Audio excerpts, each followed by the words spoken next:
E uma outra questão, cara. Vamos lá. Tu se declara de direita e eu olho pro. Eu sei que tu não gosta de ser chamado de terceira via, mas eu olho pra terceira via de direita. Eu tenho quem não quer Lula e quem não quer Bolsonaro. Segundo a Quest, aí nós temos aí 27. 40% dos brasileiros, 30 e poucos aqui, 30 e poucos, 40 não quer uma terceira via. Mas eu tenho Caiado, que tem muita experiência governando Goiás. O IDEB de Goiás aí ficou o melhor do Brasil, né? Recentemente, a menor taxa de evasão de escola, redução do crime. Eu tenho o Zema, que pegou um estado falido, que Minas Gerais falido, quebrado pelo PT, com salários atrasados. Cada um desses com 2 mandatos. E eu tenho o Renan, que é empresário, é músico, mas não tem experiência como governador.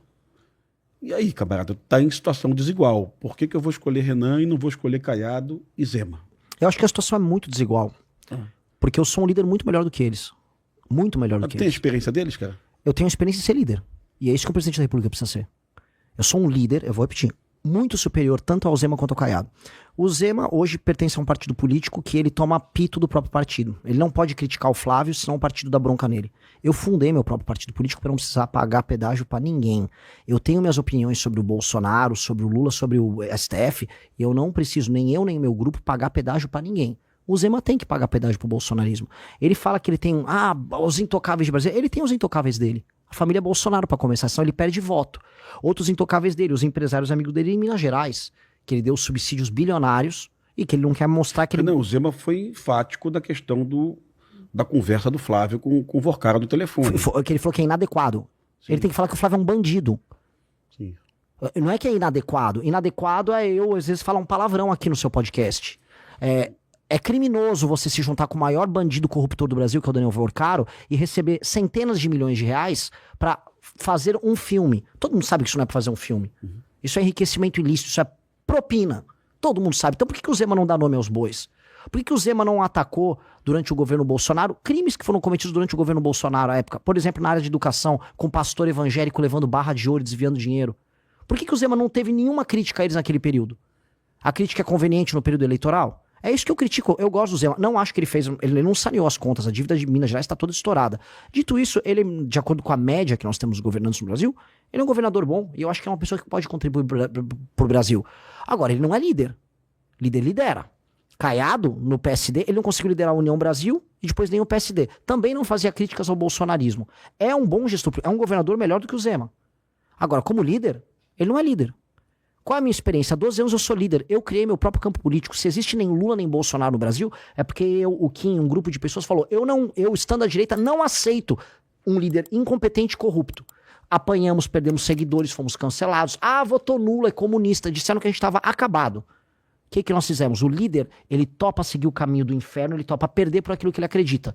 E é por isso que eu sou mais seguido e estou na frente das pesquisas do que eles. Porque as pessoas me veem como um líder melhor. Então eu tenho 12 anos de MBL e tenho 12 anos sendo líder no campo político. Nunca baixei a cabeça pra ninguém, nunca baixei a cabeça pelo que é errado. E as pessoas me acompanham e falam: ele é um líder melhor. E aí, em termos de experiência, vamos lá. Jânio Quadros foi vereador, deputado, prefeito, governador. O presidente caiu no começo do mandato dele. Fernando Collor de Mello, governador de Alagoas, tomou impeachment. Dilma Rousseff, experiência burocrática administrativa gigantesca. São bons mandatos? Não. Assim como eu posso pegar também aventureiros que não tinham mandato nenhum e foram mal. Para ser presidente da República, a grande qualificação é ser um grande líder. Ser inteligente, honesto e resoluto. Eu sei falar, eu tenho as melhores propostas, a ponto dos demais candidatos, muitos temos, terem copiado o que eu falei. Não tem problema. Se eu ver uma coisa boa deles, eu também vou copiar. Então, o líder lidera, o líder dá exemplo, o líder estuda, o líder inspira. E esse é o meu papel. Então, eu acho que é desigual porque eu sou um líder muito superior a eles. E eu tenho experiência em liderar que eles, infelizmente, não têm. Uma outra questão aqui dos meus seguidores, muitos criticam a tua...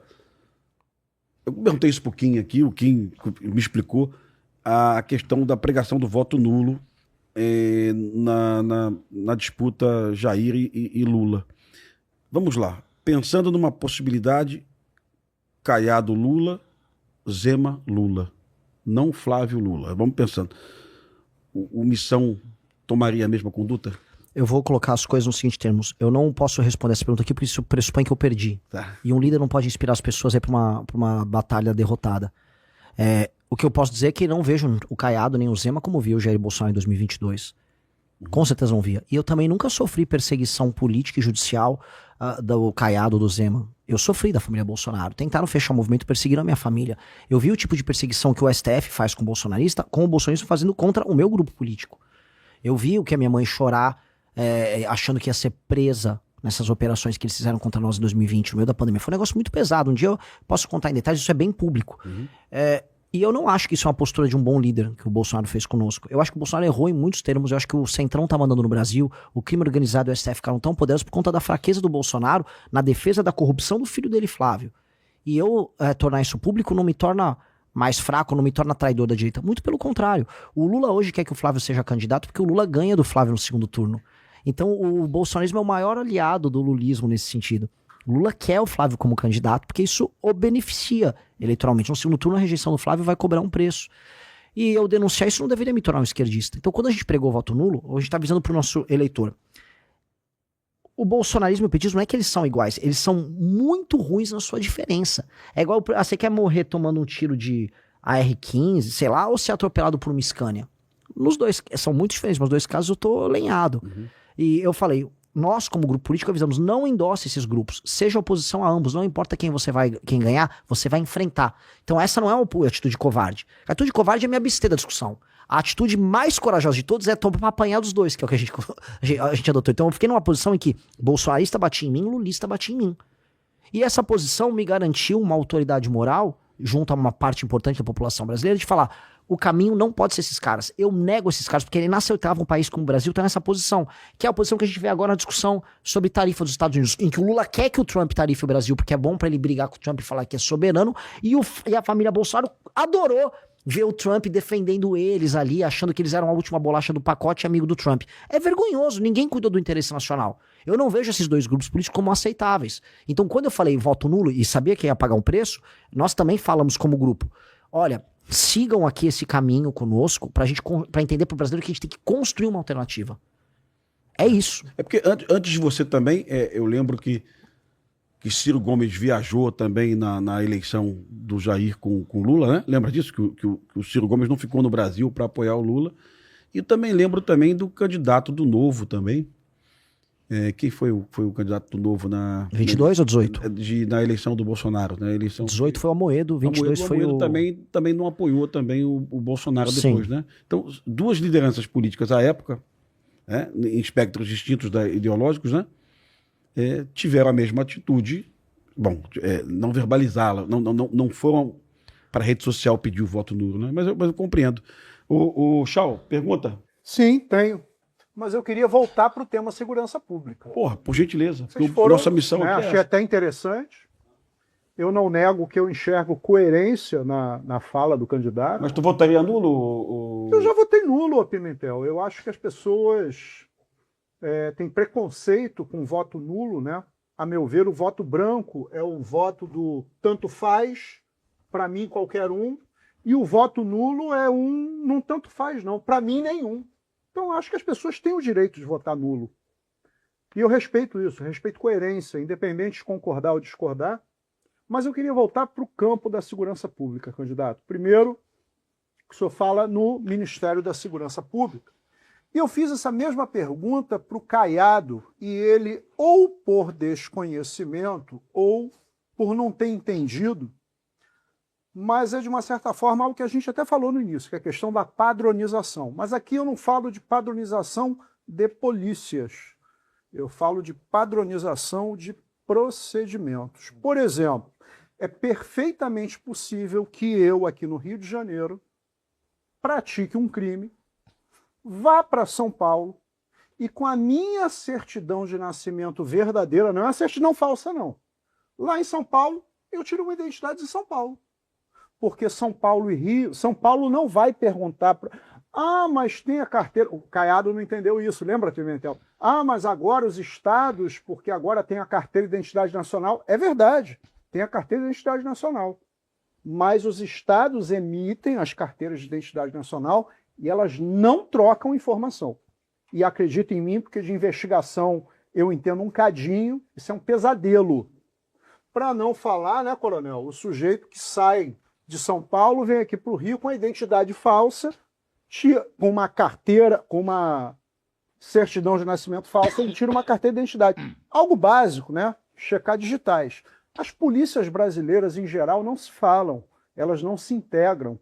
E o crime organizado, ele tem uma grande sinergia, não apenas interestadual, como internacional, dentro da América Latina. Essa é uma grande questão que depende de um Ministério da Segurança Pública exigir dos estados integração de banco de dados. Eu lhe dou um exemplo. Tem um banco de dados chamado Infoseg, mantido pela União, com dados dos estados. É mais furado do que queijo suíço. Acredita em mim. Então esse é o primeiro ponto, né? Se eleito, e aí a gente sabe, né, os estados têm as competências, têm as suas polícias, mas a União tem uma força muito grande, porque a União repassa dinheiro do Fundo Nacional de Segurança Pública para as polícias estaduais. O senhor pretende mexer nesse vespeiro que é exigir uma padronização das polícias? Segundo ponto, ainda à luz da questão do Ministério da Segurança Pública. A gente tem questões aí que são corporativistas, institucionais. Temos, por exemplo, a questão das guardas municipais se formatando como polícias municipais, a meu ver, o melhor modelo, o que não é bem visto por oficiais, pelo alto oficialato da Polícia Militar no Brasil. Isso é muito legítimo, é natural, assim como a gente tem a questão do ciclo completo de polícia. Eu vou lhe dar um exemplo que acontece aqui no Rio de Janeiro como retrato do absurdo. Se o sujeito se envolve num acidente de trânsito sem vítimas fatais, mas com lesões na Dutra, que é a estrada que a gente pega para ir do Rio para São Paulo, então eu bati com o carro, Pimentel é meu passageiro e ele está lesionado, lesão corporal culposa de trânsito. Se for na Dutra, a PRF faz o termo circunstanciado de ocorrência, que é encaminhado diretamente para o GCRIM. Mas se for numa estrada vicinal, aí a PRF aciona a Polícia Militar, que vai levar a ocorrência para a Delegacia de Polícia Civil para ser feito o termo circunstanciado de ocorrência. Isso para não falar nas ocorrências menores, desinteligência entre vizinhos, brigas, coisas que o policial que faz o atendimento primário poderia resolver imediatamente com um palme top, né? A gente onera a máquina e aí a gente tem questões corporativistas muito fortes, lobbies, né, no Congresso, inclusive. E, por derradeiro, a gente também falou no programa sobre a necessidade de mudar a legislação penal. Eu não sou contra, não. Eu acho que a gente precisa aperfeiçoar a legislação penal em muitos pontos. Só que tem algo que ninguém tem coragem de dizer e que está na Constituição. Eu falei aqui mais cedo que nos Estados Unidos a legislação é predominantemente regional. Tem estados americanos em que eu posso portar arma de fogo. Em outros estados eu não posso. Para não falar nas drogas, tá? Mas aí eu não vou cair nessa tentação, né, de discutir as drogas. Mas no Brasil, ao contrário do que muita gente pensa, a Constituição permite sim que os estados legislem em matéria penal. Está no 22, inciso 1, parágrafo único da Constituição. Sei disso porque isso é aula minha de direito penal para os amigos. O senhor, como presidente, veria com bons olhos a hipótese das assembleias legislativas, com outorga do Congresso Nacional, legislarem sobre matéria penal regionalmente, lembrando que o Brasil é continental, com realidades sociais e demográficas completamente heterogêneas. Para citar dois exemplos, São Paulo e Rio de Janeiro. Adoro esse assunto. Vamos começar pela questão da padronização. Me parece muita discussão sobre prontuário único no SUS. Você não consegue ter vamos dizer, documentações comunicantes entre os entes federativos. E aí você... Acho que BO também acontece isso. Você não consegue puxar de um estado para o outro as ocorrências de um determinado cidadão. É caótico. E como a gente está vivendo agora o mundo do machine learning, da inteligência artificial, a gente tem que se adaptar não só para facilitar o trabalho do agente, mas para facilitar o trabalho da tecnologia. Vou fazer esse paralelo com a saúde. Com o prontuário único que a gente vai colocar na saúde, todas as passagens que uma pessoa tiver num posto de saúde, numa UBS, numa cirurgia que ela vai fazer, um exame que ela fez numa policlínica, aquilo vira uma base de dados que vai começar a criar, com esse machine learning, vamos dizer, uma atuação preditiva do Estado. Por exemplo, ó, essa pessoa aqui, ela tá sobrepeso, a família dela tem histórico de diabetes, essa pessoa vai desenvolver diabetes tipo 2. Vamos fazer com os agentes de saúde um trabalho preditivo e vamos evitar que essa pessoa tenha isso? Vamos colocar a estratégia de saúde familiar para ir junto ali? Vamos direcionar, olha, tá tendo muita febre amarela por causa dos prontuários, a gente tá Big Data levantando esses dados. Pô, tá tendo muita febre amarela nessa região, vamos destinar médicos para cá, vamos destinar equipamento para lá. Ou seja, você começa a estruturar os recursos de maneira muito mais inteligente. E isso vai ser uma revolução que a gente vai fazer no SUS. Fato dado. Mesma coisa na parte de segurança pública, quando você tiver, vamos dizer, uma parametrização de todos os documentos entre todos os estados e o uso da inteligência artificial e o uso do machine learning para você trabalhar Big Data. Ocorrência de determinados casos, padrões. Olha, certos rapazes nessa região estão cometendo certo tipo de crime e, pô, esse tipo de crime tá ligado a esse tipo de organização criminosa. Vamos fazer um trabalho focado nisso aqui. Que hoje a gente tem, por exemplo, a ideia de Big Data para as manchas urbanas, as manchas de calor, de cometimento de crime, essa região tem mais assalto ou não. Imagina você ter isso em tempo real, o tempo todo para tudo. Se você não parametrizar, você não vai conseguir colocar a tecnologia a seu favor. E isso nós temos que usar. O mundo está indo para isso e isso será muito bem-vindo em sistemas que são centralizados, unificados. Então, o SUS é centralizado e vai ser uma vantagem para a gente. Vantagem, inclusive, quando comparado com o modelo norte-americano, que é hiper descentralizado na saúde. Agora, na parte de segurança vai ter que ter algum grau de centralização também para você poder trabalhar com Big Data e ajudar todo mundo nisso. Segunda coisa, sobre legislações penais estaduais, o aumento da capacidade de agência que os estados têm sobre legislação penal. Eu já fui mais favorável à ideia de que os entes federativos, municípios e estados tivessem mais liberdade. Só que isso não representa melhores serviços públicos ou melhores políticas públicas. Eu sempre coloco a seguinte coisa, você gostaria de dar mais poder para um prefeito do Maranhão? Não. Eu não vou dar mais poder para o prefeito do Maranhão. Eu vou diminuir o poder do prefeito do Maranhão, no sentido de que ele tem que tocar só políticas públicas que funcionem, até porque nem o dinheiro é dele. O dinheiro vem de outros lugares do Brasil. Então, ele vai ter que tocar políticas muito específicas para funcionar. Você confiaria na capacidade do governador da Bahia, Jerônimo, de fazer matéria penal? Ou do governador Eumano no Ceará de produzir matéria penal? Definitivamente não. Definitivamente não.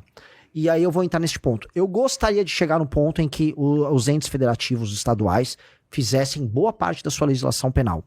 Só que antes nós temos que fazer essa limpa, essa desconstrução do crime organizado. E nós temos que partir de um sarrafo muito alto em termos de matéria penal. Eu estou com um sarrafo alto e aí eu dou uma liberdade discricionária para cada estado para poder atuar em algumas matérias.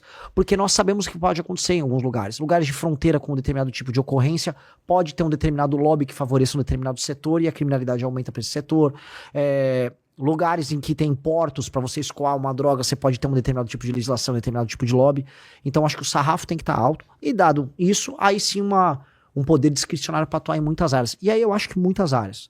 Mas, infelizmente, o momento que o Brasil está passando, quanto mais baixo você desce no ente federativo, pior é a administração.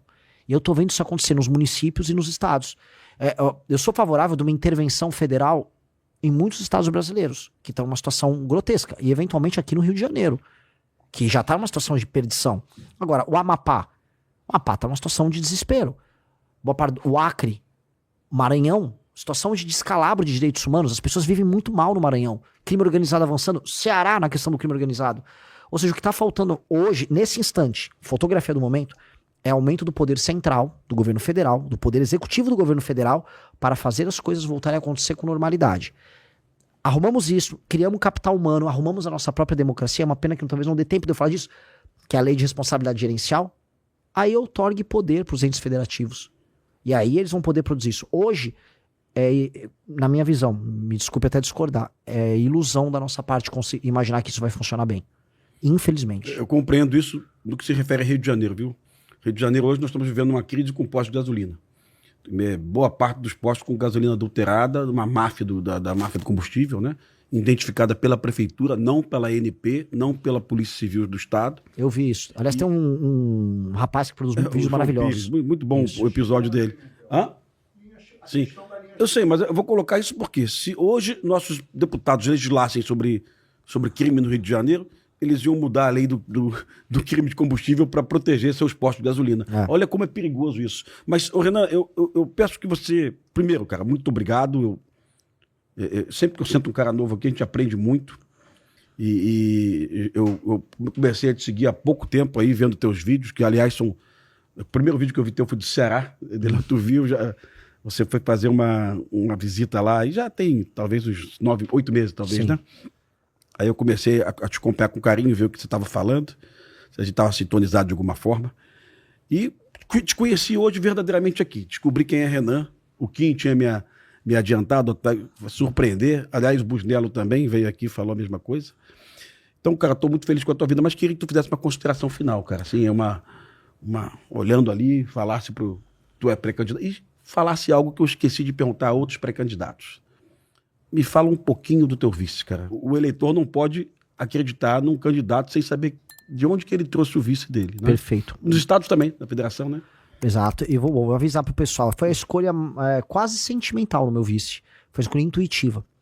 Lógico que o Haroldo Medina, que é o meu vice, é um policial do Rio Grande do Sul, aposentado. Da capital, cara? De Porto Alegre. Na verdade, é de Canoas, é da região metropolitana. Metropolitana. Na área nem por ele, é Brigada Militar, né? Ele já estava num possível rol de escolha. Eu adoraria que o Busnello fosse meu vice também, Sim. mas ele tem outra missão pra tocar. Amanhã saberemos. Amanhã, né, no dia que eu estou gravando. Uhum. Sim, por isso que eu falei isso agora. Mas, verdade, o Busnello já é nosso candidato ao governo aqui do Rio de Janeiro. Então, mas adoraria que ele fosse. Então eu tinha um rol de pessoas, e o Haroldo era uma dessas pessoas. E aí, num dos eventos que eu estava fazendo lá no Rio Grande do Sul, junto com o Haroldo conta uma história em que havia um sequestro que estava acontecendo lá no Rio Grande do Sul. Nesse sequestro, havia uma vítima mulher. Ele convence o sequestrador a trocar de lugar com a vítima e ir lá, com a arma na cabeça, ele convence o sequestrador a abandonar o sequestro, a se entregar para a polícia. E ele recebeu, pelo governo do Rio Grande do Sul, uma medalha ali, por conta da bravura que ele teve na atuação. E aí, ele, no meio desse evento, ele tira essa medalha e ele fala: e essa medalha vai pra você, Renan. Você falou: eu não mereço isso, de maneira alguma. Ele falou: você merece. Eu falei: é ele. Foi bem intuitivo, porque a maior parte das escolhas são feitas com base em estratégias ou conchavos. Eu queria uma pessoa boa que eu possa confiar e trabalhar e que tenha os valores no lugar certo e que seja diferente de mim. Então ele tem que ter os meus valores, mas ele tem que ser muito diferente de mim. Então, ele é mais velho do que eu. Ele foi bolsonarista por muito tempo. É uma pessoa do Rio Grande do Sul. Ele tem o jeito de falar muito diferente de mim. Mas o coração dos dois está mais ou menos no mesmo lugar, que é isso que importa. Se eu morro, se eu tomo impeachment, ele vai assumir, ele vai tocar o mesmo projeto. E é isso que é o importante. Pô, que legal, cara. E o Busnello falou algo aqui que... Vou chamar ele de novo aqui, porque ele veio aqui como pré-candidato a vice-governador. O Busnello falou aqui: Pimentel, caso seja eleito, não vou despachar no Palácio Guanabara. O governo do estado vai ter sede no Complexo do Alemão, né? Eu achei isso de uma coragem da porra, porque que seria algo realmente, algo muito importante, né? Que o governo estadual, que a sede do governo estadual ocupasse um local, já seria a primeira retomada de um território, né? Vai ser difícil cumprir essa promessa, mas seria muito legal, né, cara? Seria de um simbolismo extremo. Então, considera mais alguma consideração aí, Renan? Consideração, primeiro, agradecer demais a você. Agradecer você demais de anos do teu trabalho, do teu esclarecimento. Tu viu Tropa de Elite, cara? Óbvio. Pirata ou tu viu no cinema? Primeiro eu vi Piratas, confesso. Assim como todo o Brasil, eu vi Pirata. Segundo eu vi no cinema. Confesso, temos que confessar. Aqui estou para falar verdades. 88 milhões de brasileiros viram Pirata. Mas assim, a tua participação no debate público é muito sóbria. Porque a coisa mais fácil hoje em matéria de segurança, se você ligar a TV Câmara e abrir a comissão de segurança, é só palhaço que tem ali. Os caras gritando para lá e para cá. E ali a esquerda também com as ideias bizarras, e você percebe que aquilo é só um circo. E tratar de segurança de maneira sóbria é fundamental, porque a gente precisa de energia para derrotar o crime, mas a gente precisa de inteligência para derrotar de maneira duradoura. Então, estar aqui contigo é uma coisa que, sei lá, eu acho tudo muito estranho para mim, eu estar conseguindo construir, chegar nesse momento, eu fico muito honrado. E para as pessoas que nos ouvem, o que eu falo para tu, tô no Rio de Janeiro. Se há um lugar em que as pessoas perdem a esperança, é no Rio de Janeiro. Rio de Janeiro é um lugar das esperanças destruídas. E o Rio de Janeiro tem um potencial colossal de ser a maior cidade do tal do Sul Global, a cidade mais importante do Sul Global, um lugar que une um universo tropical poderosíssimo com o Ocidente e Sul Global totalmente misturado. E a gente tem que ambicionar coisas grandiosas para nós. Então o que eu falo para as gerações mais novas que estão assistindo e até para as mais velhas também, ambicionem grande. O Brasil nasceu para ser uma das 5 maiores nações do mundo e eu só tô aqui para essa missão. Eu não tô aqui para ser uma pessoa que vai tocar bem o Brasil ou ajudar a vida das pessoas a melhorar. Não é a vida melhorar. A vida tem que melhorar porque ela vai melhorar. Nós temos que ser uma das maiores nações do mundo, que é uma missão muito grande. Então, desfavelizar o Brasil, destruir o crime organizado, aumentar a renda per capita, diminuir a desigualdade regional. Essa é a ambição. Ter forças armadas poderosas, sentar na mesa com Rússia, Estados Unidos, China e Índia para mandar no mundo. É isso que a gente nasceu para ser, essa é a nossa vocação e não vamos aceitar nada menos do que isso. É isso que eu falo, essa eleição é uma eleição sobre, não é nem Lula nem Bolsonaro, eu não sou nenhum... Não, essa eleição é sobre tornar o Brasil um país, desculpa o palavrão, foda. É isso, essa é a nossa escolha. Eu quero ser o presidente da república que vai entrar pra história, que as pessoas vão falar, depois que chegou aquele doido descabelado que ainda tinha uma banda, a coisa mudou. Eu quero ser esse cara, é só isso. Cara, muito obrigado. Renan, a tua música é o quê, cara? É rock? Rock and roll, anos 70, em português, 60, 70, tudo autoral, eu toco guitarra, gaita, canto... Beleza. Estão convidados. Quer dizer que eu não posso convidar porque já foi, mas. Então tá, mas vou te prestigiar, irmão. Maravilhoso. Renan, muito obrigado, cara. Brigadaço. Se você tem vontade de montar um canal de cortes para ajudar a divulgar as ideias do MBL e da missão, eu tenho um treinamento 100% focado mostrando como você pode sair do zero sem saber nada de edição, thumbnail, até você monetizar um canal de cortes e além de estar ajudando no projeto, também ser remunerado por isso. No mês de maio, por exemplo, o canal Inevitável Cortes faturou mais de 30 mil reais apenas de AdSense. O Felino Missionário e o Missão Avança, ambos fizeram mais de 1 milhão de visualizações e faturaram acima dos 14 mil reais. E se isso te interessou de alguma maneira, é só clicar no primeiro link da descrição desse vídeo ou então ler o QR Code que está aparecendo aqui no meio da sua tela agora, onde eu vou te explicar de maneira mais detalhada como você pode começar o seu próprio canal de cortes. Se você gostou do vídeo, não se esqueça de deixar o like e se inscrever no canal. Obrigado e até o próximo vídeo.